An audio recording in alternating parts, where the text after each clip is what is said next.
Hello everyone. Welcome back to Aedes movie ముచ్చట్లు. ఇవాళ మనం అంకిత్ కొయ్య, నీలకి పాత్ర ప్రధాన పాత్రల్లో జేఎస్ఎస్ వర్ధన్ డైరెక్ట్ చేసిన బ్యూటీ మూవీ గురించి మాట్లాడుకుందాం. మూవీ స్టార్టింగ్ కాసేపు ఏంది లాగ్, ఈ అమ్మాయి ఎందుకు ఇంత అతి చేస్తుంది, ఇట్లాంటి ఫీలింగ్ వచ్చింది. కానీ మూవీ ప్రోగ్రెస్ అయ్యే కొద్దీ ఆ ఫీలింగ్ మారుతుంది.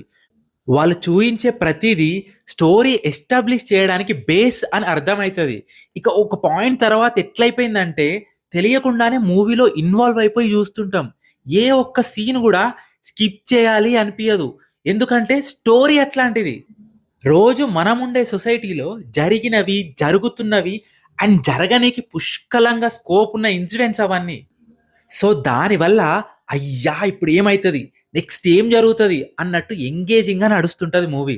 ఎస్పెషల్లీ ఇంటర్వెల్ ట్విస్ట్‌కి ఒక హాఫ్ అన్ అవర్ ముందు నుండి క్లైమాక్స్ వరకు ఆల్మోస్ట్ అట్లే ఉంటది మూవీ. ఇంకో best part of the movie ఏంటంటే, స్టార్టింగ్ కాసేపు వదిలేస్తే తర్వాత ఎక్కడ గూడా పెద్ద లాగ్ ఉండదు మూవీ. కంటెంటే నడుస్తుంటది. అండ్ అందులో చిన్న చిన్న ట్విస్ట్ చాలా ఉంటాయి. సో, బోర్ కొట్టే ఛాన్సెస్ చాలా తక్కువ అనిపించింది నాకు. ఇక డీటెయిల్స్‌లోకి వెళితే వెరీ న్యాచురల్ స్టోరీని వీలైనంత రియలిస్టిక్‌గా ప్రెజెంట్ చేసే ప్రయత్నం చేశారు. అండ్ ఇది ఒక సామాజిక సందేశాత్మక చిత్రం. అంటే తెలుగులో social message or social awareness create చేసే మూవీ అని చెప్పొచ్చు. ఎందుకట్లా అనేది ఇప్పుడు మాట్లాడుకుందాం. ఒకవైపు తండ్రికి తన కూతురు మీద ఉండే అన్‌కండీషనల్ ప్రేమని చూయిస్తూ, మరోవైపు ఈ కాలం టీనేజర్స్ బిహేవియర్, వాళ్ళ మీద social media influence and social validation కోసం వాళ్ళకుండే తపన, ఆ ఏజ్‌లో ఉండే అట్రాక్షన్, ఇన్‌ఫాచ్యుయేషన్ ఇట్లాంటివి బ్రీఫ్‌గా, న్యాచురల్‌గా చూయించారు. అదొక ఇంప్రెసివ్ ప్రజెంటేషన్ ఫ్రమ్ డైరెక్టర్ అనిపించింది నాకు. ఒక యావరేజ్ మిడిల్ క్లాస్ పేరెంట్స్ పిల్లలకి తమ బెస్ట్ ఇవ్వడానికి ఎంత కష్టపడతారు, ఎన్ని స్ట్రగుల్స్ ఫేస్ చేస్తారు, ఎన్ని సాక్రిఫైసెస్ చేస్తారు అనేది పిల్లలకి తెలీదు. ఆ ఫైనాన్షియల్ రియాలిటీ చాలామంది పిల్లలకి అర్థం కాదు.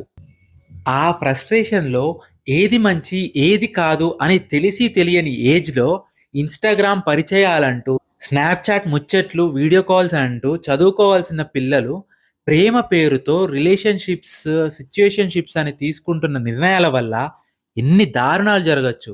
దానివల్ల అందరూ ఎంత సఫర్ అవుతారు అనేది చాలా సందేశాత్మకంగా చూయించారు మూవీలో. పేరెంట్స్ కూడా ఇట్లాంటివి ఏవైనా జరుగుతున్నాయి అని తెలియగానే వెంటనే ఆవేశంతో వయలెంట్‌గా రియాక్ట్ అవ్వకుండా పిల్లలతో మాట్లాడి వాళ్ళకి అర్థమయ్యేలా చెప్పే ప్రయత్నం చేస్తే బావుంటది అని నా పర్సనల్ ఫీలింగ్. దీనిపైన మీ ఒపీనియన్ కామెంట్స్‌లో షేర్ చేయండి. ఇక నెక్స్ట్ ముఖ్యంగా మాట్లాడుకోవాల్సింది యాక్టర్స్ పెర్ఫార్మన్స్ అండ్ డైరెక్షన్ గురించి. మూవీలో ప్రతి ఒక్క యాక్టర్ ఆర్ యాక్ట్రెస్ అద్భుతంగా చేశారు. ఎక్కువ తక్కువ కాకుండా వాళ్ళ క్యారెక్టర్‌కి ఏం గావాలో, ఎంత గావాలో అట్లే చేశారు. మూవీ అంత న్యాచురల్ అండ్ రియలిస్టిక్‌గా అనిపియడానికి అది one of the main reasons అని జెప్పొచ్చు. మరీ ముఖ్యంగా ఫీమేల్ లీడ్ నీలకి పాత్ర స్టన్నింగ్ పెర్ఫార్మన్స్. ఎందుకంటే మూవీ స్టార్టింగ్ నుండి ఎండ్ వరకు తన క్యారెక్టర్ చుట్టే తిరుగుతూ ఉంటది. సో, చాలా స్కోప్ ఉన్న క్యారెక్టర్ అది. తెలిసి తెలియని ఏజ్‌లో ఒక మిడిల్ క్లాస్ టీనేజ్ అమ్మాయికి ఉండే అమాయకత్వం, ఆనందం, బాధ, భయం, ప్రేమ అండ్ కోపం అన్ని రకాల ఎమోషన్స్ అండ్ ఫీలింగ్స్‌ని అద్భుతంగా పలికించింది స్క్రీన్ మీద. తన యాక్టింగ్‌లో చాలా వేరియేషన్స్ అండ్ మెచ్యూరిటీ కనిపించింది. తన ఫస్ట్ మూవీకే young sensation of the year award గెలుచుకుంది అంటే ఏమో అనుకున్నాం గానీ, ఇది చూసాక తప్పు లేదనిపించింది. అంకిత్ కొయ్య అండ్ నరేష్ గారు కూడా వాళ్ళ రోల్స్‌కి 100% న్యాయం జేశారు. వాసుకి ఆనంద్ గారు చాలా సపోర్ట్ జేశారు. అండ్ డైరెక్టర్ గూడా ఎక్కడా లేనిపోని అనవసరమైన హంగులు, హడావిడికి పోలేదు. చాలా తక్కువ ఖర్చుతో స్టోరీకి కావాల్సినట్టు మాత్రమే చూయించారు. వెరీ డీసెంట్ స్క్రీన్ ప్లే అని చెప్పొచ్చు. Music by Vijay is pretty decent. స్టోరీతో ఆడియన్స్ ఎంగేజ్ అవ్వడానికి ఏదైతే అవసరమో అది ఆయన డెలివర్ చేశారనిపించింది. ఓవరాల్‌గా 'బ్యూటీ' ఒక well narrated and well presented movie. 16+ అందరూ చూడాల్సిన movie. Especially college students and parents అనేది నా ఫీలింగ్. మీరు ఆల్రెడీ మూవీ చూసుంటే మీకెలా అనిపించిందో కమెంట్ చేయండి. Thoughts all about 'beauty' movie. Video నచ్చితే లైక్ చేయండి, షేర్ చేయండి. ఫర్ మోర్ వీడియోస్ ఛానల్ని సబ్స్క్రైబ్ చేసుకోండి. Thank you.